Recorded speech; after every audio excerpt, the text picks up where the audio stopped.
네, 안녕하세요. 창립 8주년 기념 하나님의 집 아틀란타 베델교회 창립 8주년을 기념해서 우리 담임 목사님 이혜진 목사님과 함께 인터뷰해 보도록 할 텐데요. 목사님, 안녕하세요. 반갑습니다. 네, 이번에 우리 창립 네. 8주년 기념해서 성도님들이랑 슬기로운 성도생활 네, 촬영했어요. 한번 보셨나요? 네, 봤습니다. 네. 겉바속촉 이런 얘기도 나오고 선한 목자 이런 얘기도 네. 목사님을 다양한 언어로 표현해 주셨는데 네, 네, 네. 어떻게 생각하세요? 감동이었고요. 네. 우리 성도님들이 저를 많이 사랑해 주시는구나라고 느껴가지고 너무 좋았습니다. 맞아요. 네. 처음에는 목사님을 어떻게 설명해야 되지? 가까이 하기는 멀고 막 이렇게 설명하시는 분도 있고 너무 다양하게 설명해 주셨는데 우리 목사님 정말 겉바속촉, 겉은 바삭, 속은 촉촉하고 또 맛있는 설교로 매주 저희를 양육해 주시니까 우리가 더 자라날 수 있다고 이제 성도님들이 한결같이 얘기를 영광입니다. 네. 해주셨던 것 같아요. 네. 그러면은 본격적으로 이제 8주년 기념해서 몇 가지 질문을 드려보도록 할 텐데 네. 아틀란타 땅이 목사님께 어떤 의미가 있을까요? 굳이 이 아틀란타에서 개척을 하시고 또 이렇게 거의 메가처치가 될 정도로 이제 키워가고 계시잖아요. 양육해가고 계신데 어떤 의미가 있을까요? 정채봉 씨라는 분이 쓴 글에 광야로 보낸 자식은 콩나무가 되었고 온실로 보낸 자식은 콩나물이 되었다라는 글이 있었어요. 정말 콩나물이 될 뻔한 사람을 콩나무로 키워준 장소가 아틀란타 땅이 아닌가. 그래서 참 하나님께 감사한 땅, 저에게 광야고 그래서 성장시켜 주신 땅, 그래서 참 감사한 땅이 아틀란타라고 생각합니다. 제가 오늘 인터뷰를 앞서서 어떤 글을 봤는데 교회 선택 기준에 대해서 집에서 가까운 교회를 찾지 말고 성경에 가까운 교회를 찾으십시오. 이런 맞습니다. 폴 워셔라는 목사님이 네, 하신 네. 말씀이 있었어요. 근데 목사님이 늘 해주시는 설교랑 같은 맥락인 것 같아요. 맞습니다. 그래서 어떤 교회가 좋은 교회일까요? 네, 말씀하신 그대로 집에서 가까운 교회가 아니라 주님과 가까운 교회, 성경과 가까운 교회가 좋은 교회라고 생각합니다. 우리는 결국 주님의 음성 들으려고 신앙생활 하는 거잖아요. 그래서 시설도 보지 마시고 사실은 어떤 프로그램도 보지 마시고 하나님의 음성이 들리고 우리 목자 되시는 예수님의 음성이 예배 가운데 들리는 교회를 선택하시는 것이 가장 좋습니다. 하버드는 멀어도 가시잖아요. 멀어도 주의 음성 들리는 곳에 가셔서 신앙생활 하시기 바랍니다. 맞아요. 네. 예배할 수 있는 나에게 예배의 장소, 예배를 드릴 수 있는 장소가 있다는 게 너무 감사한 것 같아요. 목사님께서 이제 시설도 보지 말고 양육도 보지 말라고 하셨지만 저희 교회가 또 양육으로도 맞아요. 좋습니다. 으뜸이지요. 네. 그래서 우리 교회에서 아틀란타 베델교회에 대해서 꿈꾸시는 모습이 있다면 또 구체적으로 목사님께서 꿈꾸시는 사역 이런 게 있다면 어떤 게 있을까요? 저는 그냥 처음 주신 비전 그대로 여전히 우리 교회는 하나님의 말씀을 배우는 교회, 그리고 하나님의 능력을 경험하는 교회, 그리고 성도님들 한 분 한 분이 성령의 아름다운 열매를 맺는 교회가 되는 것이 제가 꿈꾸는 교회, 그리고 하나님이 꿈꾸는 교회라고 생각하고요. 거기에 이제 올해부터 추가된 것이 제가 이민 목회를 좀 하다 보니까 결국 다음 세대가 걱정인 거예요. 그래서 다음 세대가 다른 세대가 되지 않는 교회, 영성뿐만 아니라 우리 예배드리는 모습도 사실 언어도 한국어로 함께 예배드리고 은혜 받을 수 있는 교회, 온 세대가 함께 한 말씀으로 은혜 받는 그런 교회 꿈꿉니다. 맞아요. 네. 우리 교회에서 매주 목요일마다 이제 가정 네, 예배를 가정 예배. 하고 또 인증 사진을 찍어서 올리고 하면서 유독 이렇게 잘 관찰되는 모습이 정말 작은 어린 아이들이 네, 이제 예배드리고 있죠. 예배가 뭔지를 알까 싶은 아기들이 찬양을 따라 부르고 하는 모습이 너무 감동적인 것 같아요. 맞습니다. 근데 이 가정 예배를 목사님께서 유독 강조하시는 이유가 어디 있나 제가 한번 살펴봤더니 목사님 미국을 떠나오시기 전에 이제 보내는 곳에서 이제 어머니께서 지금은 소천하신 이제 사모님께서 애틀란타에 가서 이제 교회를 세우면 좋겠다 하면서 이름이 또 베델이었으면 좋겠다 하시고 또 그 가정 예배에서 주머니에 있는 돈 막 다 꺼내가지고 네네네. 17만 원을 만들어서 맞아요. 그 개척 자금으로 보내셨다는 네네. 말씀을 들었어요. 집에서 아침 저녁으로 가정 예배를 드렸었어요.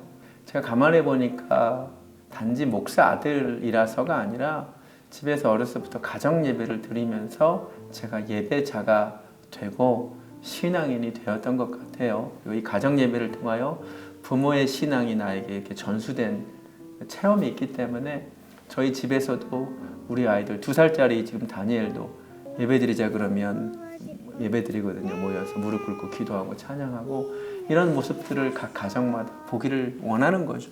사실 일주일에 뭐 1시간 혹은 2시간 교회에서 아이들을 어떻게 할 수 있겠습니까? 부모님들은 그동안 그것으로 만족했죠. 아이들 교회 보내는 걸로. 그러면 안 되고요. 집에서 가정 예배를 통하여 신앙이 전수가 되어야 된다고 생각하기 때문에 가정 예배를 강조하는 거죠. 맞아요. 네. 가정 예배 실수혜자시고 맞습니다. 실존 모델이신 맞습니다. 우리 이해준 네, 목사님의 좋은 예죠. 예. 맞아요. 진짜 좋은 빗나갈 수도 예죠. 있었지만 네. 아니 너무 좋은 예고 가정 예배 드리면 이렇게 목사님처럼 단단하고 하나님만 바라보는 신앙을 가진 아이들이 또 성장할 수 있을 것 같아서 가정 예배에 대한 소망을 모두 갖게 되는 것 같아요. 네. 그렇다면 이제 개인적으로 네네.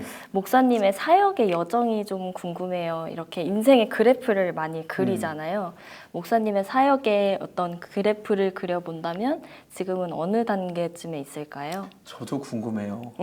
근데 우리가 항상 뒤돌아봐야 알 수 있는데 계속해서 성장하는 단계였으면 좋겠고 하나님께 계속해서 쓰임 받는 시간들이었으면 좋겠어요. 그러니까는 이제 하나님께서 잠깐 쓰고 버려지는 인생이 아니라 하나님이 이제 쓰기 시작하셨고 앞으로도 좀 길게 써주셨으면 좋겠어요. 그래서 제 인생 그래프가 계속해서 주님과 동행하는 주님과 멀어지지 않는 그래프였으면 좋겠고 계속해서 제가 성장하고 성숙하는 추락하지 않는 그런 그래프였으면 좋겠습니다. 네. 진짜 하나님께서는 심은 대로 거두게 해주신다는 말이 또 맞는 것처럼 목사님께서 어릴 때부터 이제 교회 운전도 도맡아 하시고 아버지 목사님 개척하신 교회에서 목사님 아들이니까 싫을 수도 있을 것 같은데 과외해서 모든 또 헌금도 하고 그때부터 이제 건축 헌금을 그렇죠.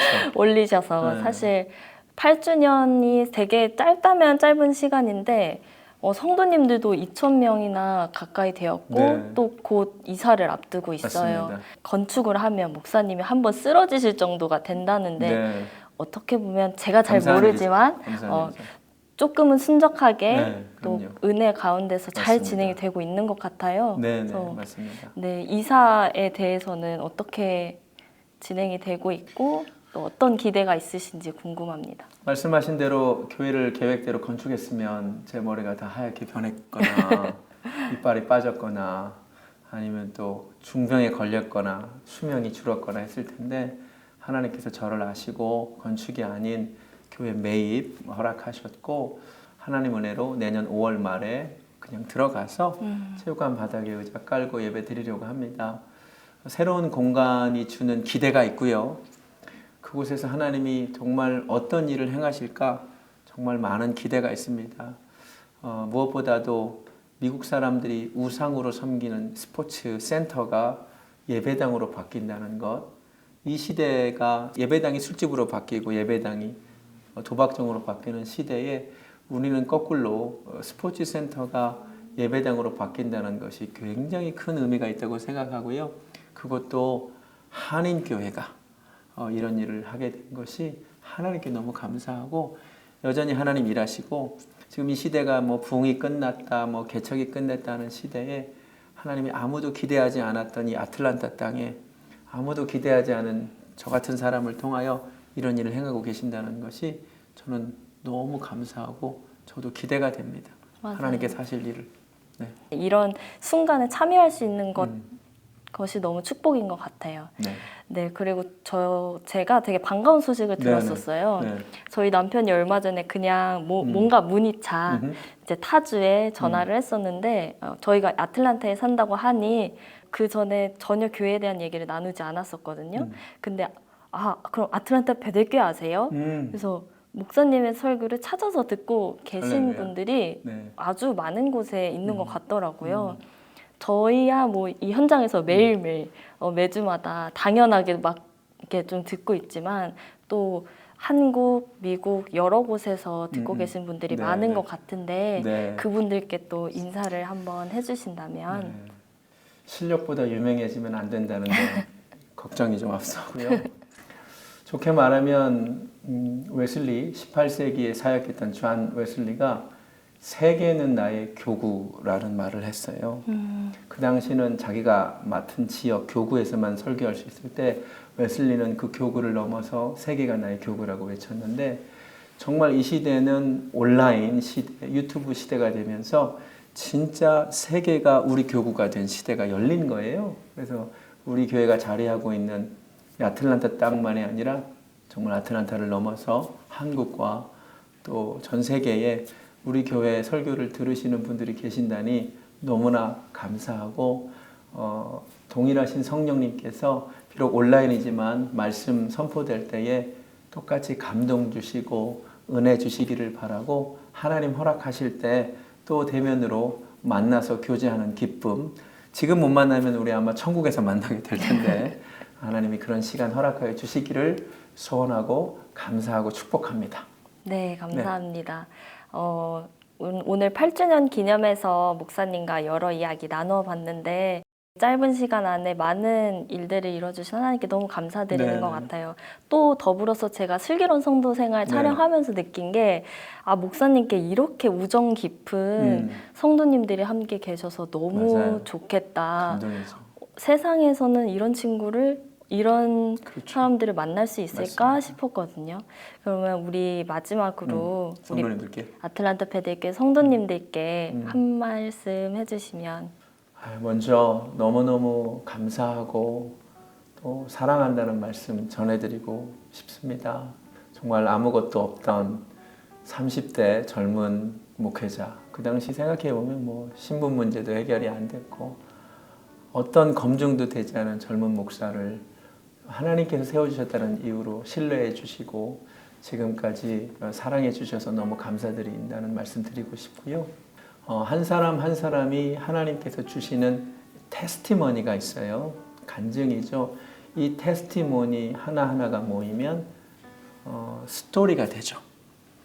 이 스토리 하나하나가 모이면 히스토리가 됩니다. 역사가 되죠. 근데 이 히스토리가 모여서 결국 히즈 스토리, 그분의 이야기가 되는 거죠. 우리 교회가 이 한 분 한 분의 테스티머니가 스토리가 되고 히스토리가 돼서 그분의 이야기, 하나님의 이야기 함께 써갈 수 있어서 너무너무 감사하고 이제 8년째 하나님이 이 스토리 쓰고 계시는데 앞으로도 계속 이 스토리 하나님 써나가실 텐데 같이 끝까지 쓰임 받았으면 좋겠습니다. 너무너무 감사하고 축복합니다. 네, 감사합니다. 제가 성도님들을 대표해서 네. 정말 저희들 잘 양육해 주셔서 감사드리고 감사합니다. 또 예배도 사실 목사님이 설교하신 4부로 늘어나고 네. 청년부 예배까지 5부로 늘어나고 목사님 새벽 설교도 하셔야 되고 또 한국으로 여러 곳으로 설교 다니시면서 체력 관리 잘 그렇게 하도록 하겠습니다. 건강 관리 잘 네. 당부드립니다. 그렇게 하도록 하겠습니다. 네, 아프지 마셨으면 좋겠고요. 네. 앞으로도 저희 교회에서 또 건강한 모습으로 네. 자주 또 뵙도록 하겠습니다. 또 9주년 인터뷰 때 뵙도록 하겠습니다. 네, 알겠습니다. 그럼 지금까지 8주년 기념 인터뷰 이혜준 목사님 모시고 나눴고요. 앞으로 8주년 기념해서 기도회 그리고 부흥 집회 그리고 우리 체육대회도 있고요. 많은 프로그램들이 있으니까 많이 참여해 주시고 또 많은 은혜 같이 나누기를 원합니다. 그럼 지금까지 8주년 기념 인터뷰였습니다. 감사합니다. 감사합니다.